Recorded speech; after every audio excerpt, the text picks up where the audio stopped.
وزير العمل يزف بشرى سارة للأردنيين ويعلن عن إطلاق برنامج وطني لتشغيل 60,000 شاب بداية العام المقبل.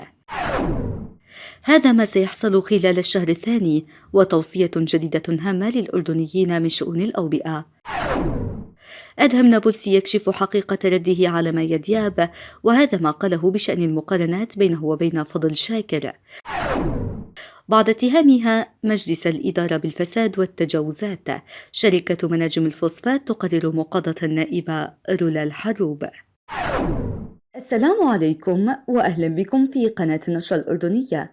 قبل البداية نأمل منكم الاشتراك في القناة وتفعيل زر الجرس والضغط على زر الإعجاب لكي يصلكم كل جديد. ناقشت اللجنة المالية النيابية اليوم مشروع قانوني الموازنة العامة وموازنات الوحدات الحكومية لسنة 2022 لوزارة العمل والدوائر التابعة لها، صندوق التنمية والتشغيل، وهيئة تنمية وتطوير المهارات المهنية والتقنية، ومؤسسة التدريب المهني، ومؤسسة الضمان الاجتماعي، وصندوق استثمار أموال الضمان.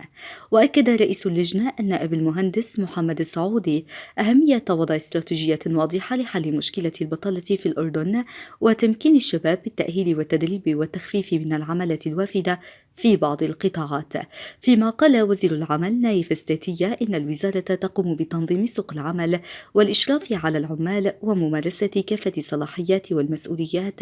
المتعلقة بتلك الشؤون في سائر التشريعات، إضافة إلى وضع التعليمات اللازمة لاستخدام العمال الوافدين وتوفير فرص عمل والتشغيل للأردنيين.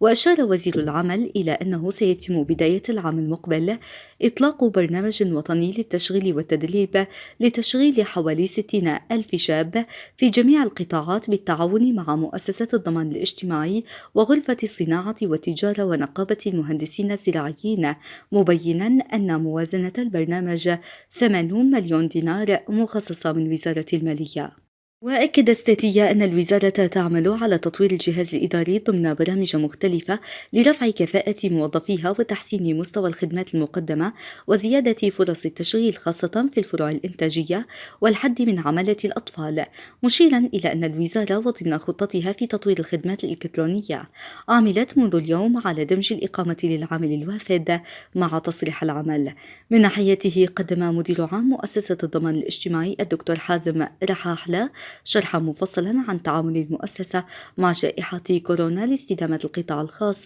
ودعم المنشآت والعمال خاصة القطاعات الأكثر تضررا، لافتا إلى تمديد برنامج استدامة لغاية شهر حزيران من العام المقبل.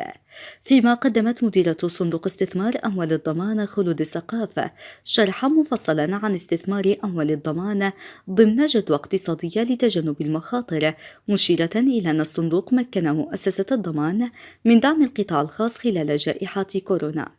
بدورهم طالب أعضاء اللجنة بحصر أعداد العمالة الوافدة المخالفة في عدة قطاعات وإحلال العمالة الأردنية مكانها لخفض معدل البطالة ضمن خطط استراتيجية واضحة. وحضر الاجتماع أمين عام وزارة العمل فاروق الحديدي ومدير عام مؤسسة التدريب المهني بالوكالة عمر قطيشات ومدير هيئة تنمية وتطوير المهارات المهنية والتقنية الدكتور قيس السفاسفة ومدير صندوق التنمية والتشغيل منصور الوريكات.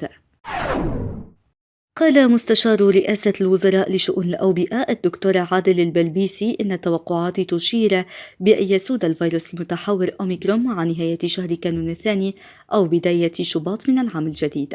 وبين البلبيسي إلى أن تشخيص حالات أوميكرون كانت تمر ب3 مراحل قبل اكتشافها، مبينا وصلتنا أجهزة لفحص الحالات الإيجابية ومعرفة إن كانت متحورة ونوعها.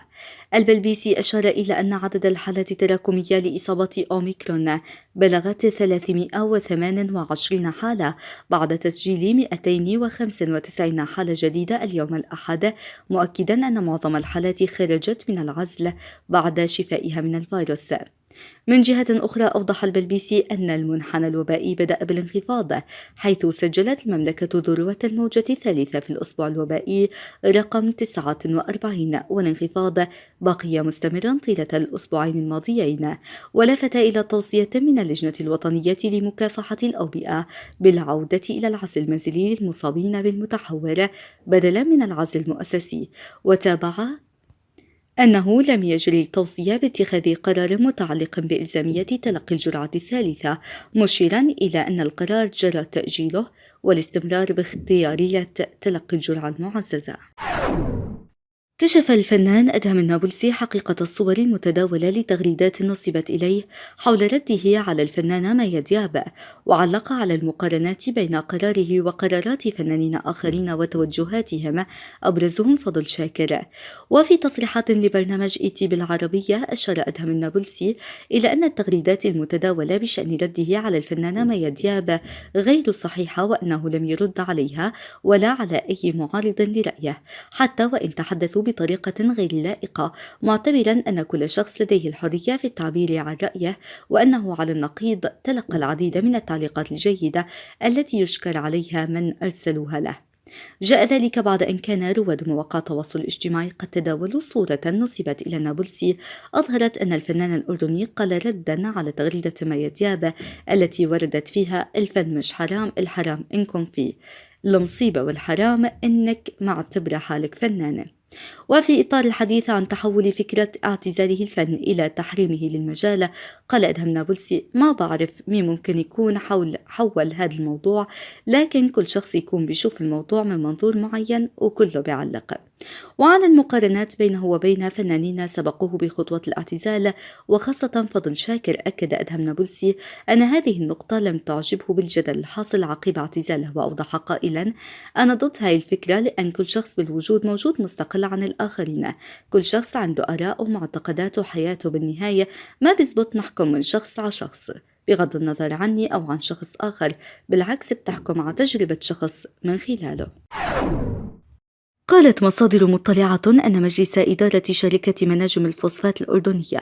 اطلع خلال الاجتماع الذي عقده مساء الأحد على ما تداولته وسائل الإعلام والتواصل الاجتماعي على مدار يومين متتاليين، والذي بثته النائب الأسبق رولا الحروب، والذي وجهت من خلاله اتهامات بوجود فساد وتجاوزات خطيرة في تعاملات وبيوع الفوسفات والسماد وحامض الفوسفوريك وشراء مادة الكبريت عن طريق تلزيم شركة كيسان بأعمال البيع والشراء لهذه المواد، وكذلك الحديث عن مخالفات قانونية ومالية خطيرة على حد زعمها. وأشار المصدر إلى أن مجلس الإدارة وبعد اطلاعه على الوثائق والسجلات